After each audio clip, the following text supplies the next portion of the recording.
आज आपण क्रिस्पी कुरकुरीत अशी चणा डाळीची भजी बनवणार आहोत। नमस्कार, सिम्पली मराठी रेसिपीमध्ये मी रश्मी तुमचं खूप खूप मनापासून स्वागत करते। तर आज आपण बनवूया चणा डाळीची क्रिस्पी कुरकुरीत अशी भजी। एक छोटी वाटी चणा डाळ भिजवून घेतली आहे। त्याच्यातलं सगळं पाणी मी काढून घेतले। हे बघा, अजून मी साहित्य घेतलंय। इथे मी 4 पाकळ्या लसूण घेतली, अर्धा इंच आलं घेतलंय, हे 4 हिरव्या मिरच्या घेतल्या, थोडीशी कोथिंबीर घेतली आहे, एक मीडियम साईजचा कांदा बारीक कापून घेतलाय, थोडंसं लाल तिखट घेतलंय, हिंग घेतलाय, थोडीशी हळद घेतली आहे। तुम्हाला जर लाल तिखट वापरायचं असेल तर मिरचीचं प्रमाण थोडं कमी जास्त केलं तरी चालेल। तर आता आपण रेसिपीला सुरुवात करूया। जर तुम्हाला माझ्या रेसिपीज आवडत असतील तर सिम्पली मराठी रेसिपीजला लाईक करा, शेअर करा आणि सबस्क्राईब करा। आता मी इथे एक मिक्सरचं भांडं घेतलं आहे। आपण त्याच्यामध्ये ही सगळी डाळ घालून घेणार आहोत।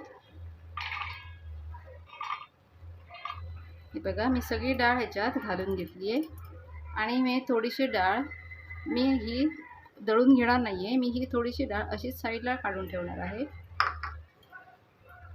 आता मी त्याच्यात हिरव्या मिरच्या घालणार आहे। या हिरव्या मिरच्या मी तोडून घातल्या। हे आलं आणि लसूण। आता आपल्याला ही डाळ पाणी न घालता ही चांगली वाटून घ्यायची आहे। आपल्याला जाडसर ठेवायची आहे, एकदम बारीक आपल्याला पेस्ट नाही करायची, थोडी जाडसर अशी भरड आपल्याला ही डाळ करून घ्यायची आहे आणि ह्याच्यात आपल्याला पाणी अजिबात वापरायचं नाही आहे। तर आता आपण हे मिक्सरमधून फिरवून घेऊया। चांगली मिक्सरमधून वाटून घेतली आहे मी सगळी आता मी ही डाळ मिक्सरला लावलेली डाळ आपली मी ह्या एका भांड्यात काढून घेतली आहे। आता आपण त्याच्यात बाकी जिन्नस घालून घेऊया। मी कांदा घालते,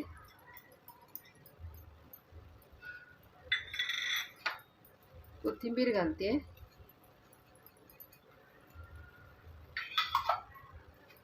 हळद घालते,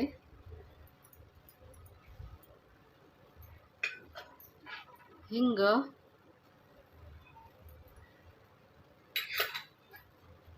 आणि हे थोडंसं लाल तिखट। लाल तिखट तुम्ही कमी जास्त करू शकता तुमच्या आवडीनुसार। आणि हे थोडंसं मीठ, चवीनुसार मीठ घालूया। आता आपल्याला हे चांगलं मिक्स करून घ्यायचं आहे।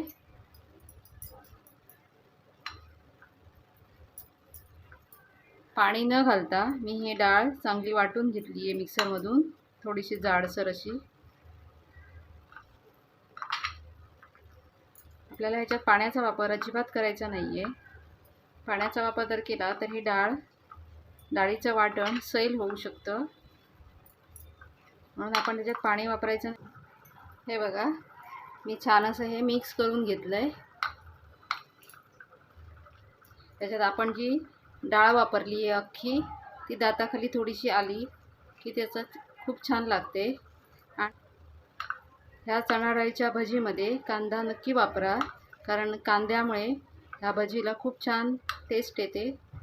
आणि थोडीशी डाळ न वाटता अख्खी अशी बाजूला काढून ती त्याच्यात मिक्स करा, म्हणजे भजीला खूप छान चव येते।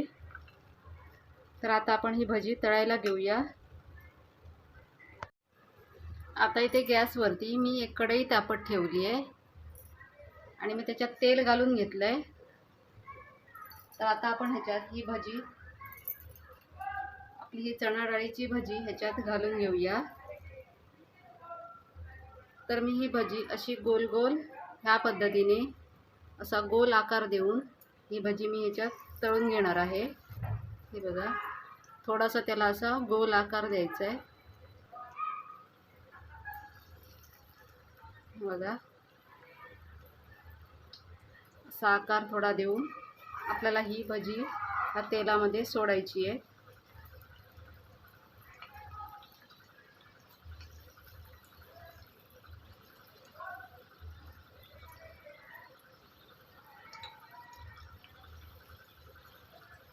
आपल्याला ह्या तेलामध्ये जेवढी बसतील तेवढीच भजी ह्याच्यात सोडायची आहे।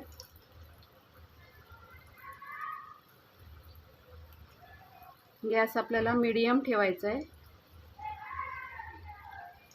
मीडियम गॅसवर आपल्याला ही क्रिस्पी कुरकुरीत होईपर्यंत भजी तळून घ्यायची आहे.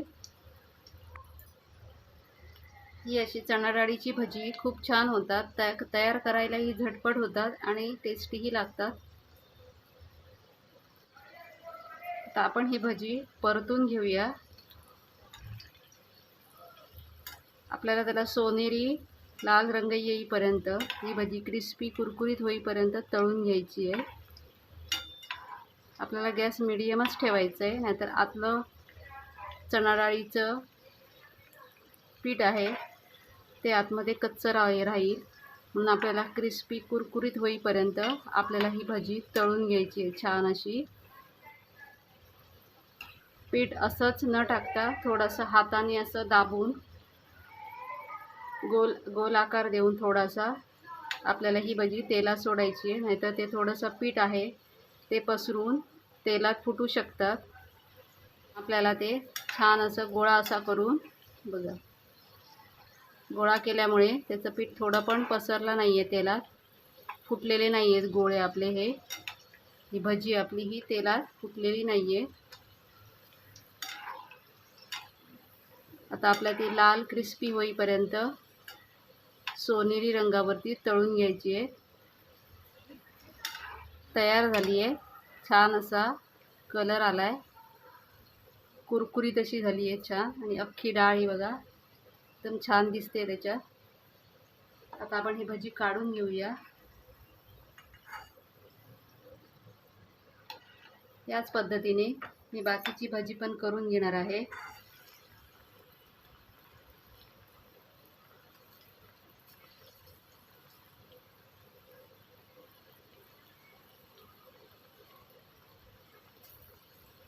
ती लगेच ढवळायची नाही आहे.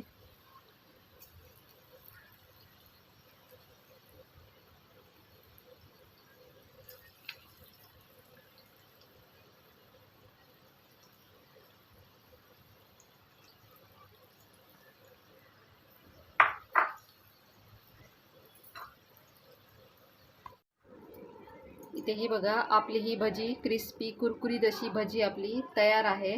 बघा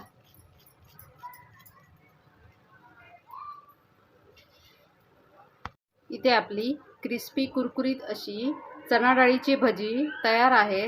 तर तुम्हाला माझी ही रेसिपी कशी वाटली ती कमेंट करून नक्की सांगा. आवडली असेल तर लाईक करा, शेअर करा आणि सबस्क्राईब करा.